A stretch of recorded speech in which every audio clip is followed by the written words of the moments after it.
Hello guys, இன்னைக்கு நம்ம வீடியோவில் என்ன பார்க்க போகிறோம்னா லிஃபோ மெத்தடில் எப்படி ப்ராப்ளம்ஸ் போடுறது அப்படின்னு தான் பார்க்க போகிறோம் இந்த வீடியோவில். ஓகேவா? அதுக்கு முன்னாடி மெத்தட்ஸ் ஆஃப் ப்ரைஸிங்லேயே நிறைய மெத்தட்ஸ் இருக்குது. மெட்டீரியல் இஷ்யூஸ்க்கு நிறைய மெத்தட்ஸ் இருக்குது. டிஃப்ரெண்ட் மெத்தட்ஸ் வந்து ஒரு கம்பெனி அவங்களுக்கு ஏற்ற மாதிரி ஃபாலோ பண்ணுவாங்க. ஸோ மொத்தமாக எத்தனை மெத்தட்ஸ் இருக்குது, அந்த மெத்தட்ஸ் எல்லாம் நம்ம அப்கமிங் வீடியோஸில் எப்படிலாம் போட போகிறோம் அப்படின்ட்டு ஒரு சின்ன ஓவர்வியூ தான் இந்த வீடியோ. ஓகேவா? ஸோ ஃபஸ்ட்டு பாருங்கள், மெத்தட்ஸ் ஆஃப் ப்ரைஸிங்கில் காஸ்ட் ப்ரைஸ் மெத்தட் இருக்குது, ஆவரேஜ் ப்ரைஸ் மெத்தட்ஸ் இருக்குது, நோஷனல் ப்ரைஸ் மெத்தட் இருக்குது. ஓகேவா?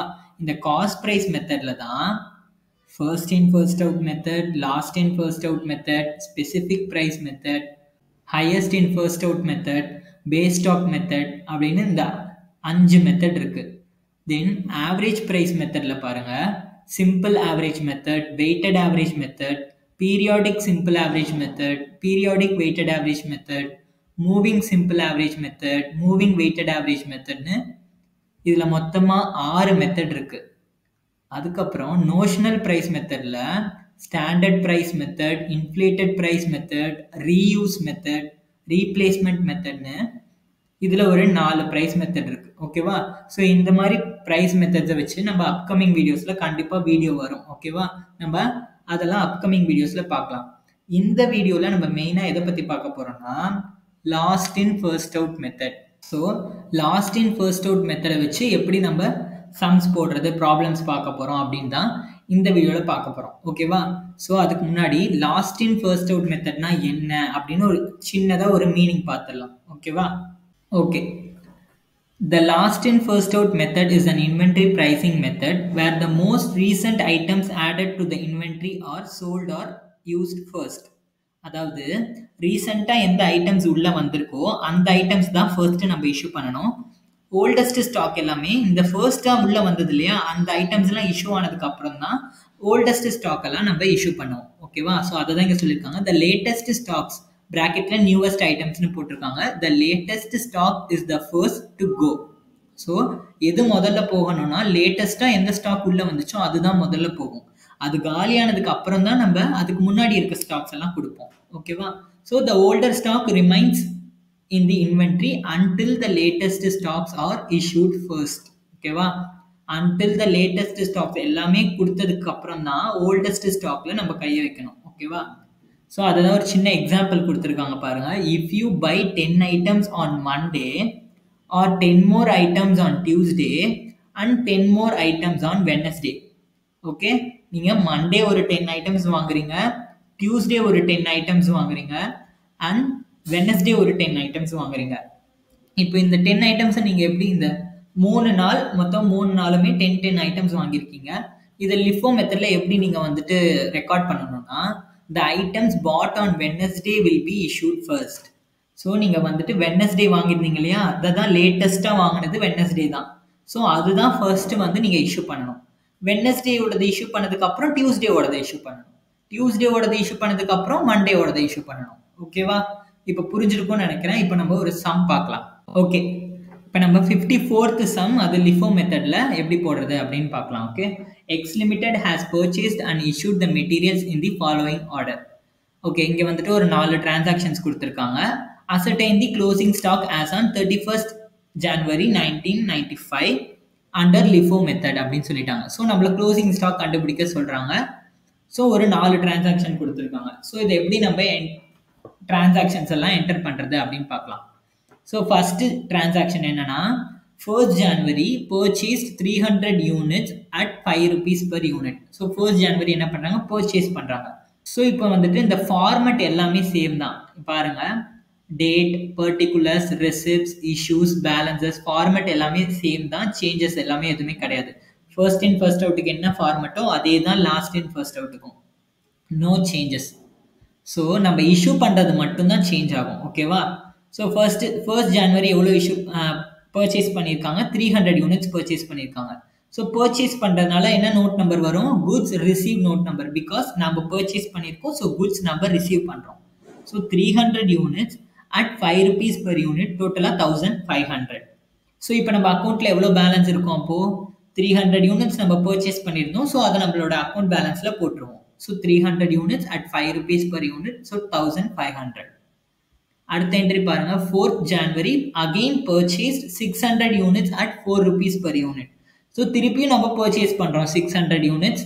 ஒரு யூனிட்டோட விலை எவ்வளோ 4 rupeesன்னு சொல்கிறாங்க. So 4th January goods received note number 600 units at 4 rupees per unit. So டோட்டலாக 2400.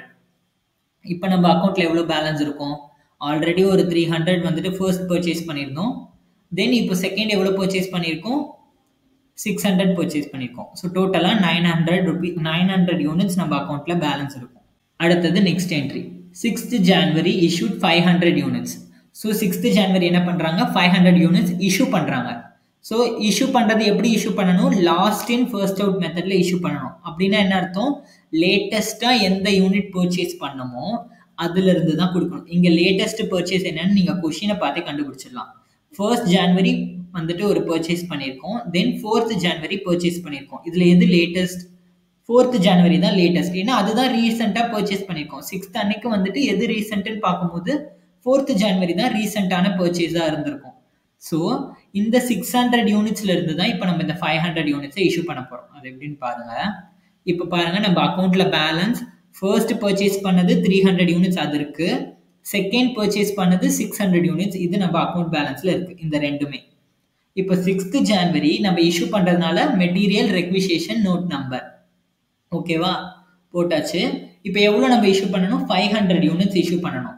அதை வந்துட்டு இதுவே ஃபர்ஸ்ட் இன் ஃபர்ஸ்ட் அவுட் மெத்தடாக இருந்திருந்தா இந்த 300 யூனிட்ஸ்லேருந்து கொடுத்துருப்போம் ஓகேவா.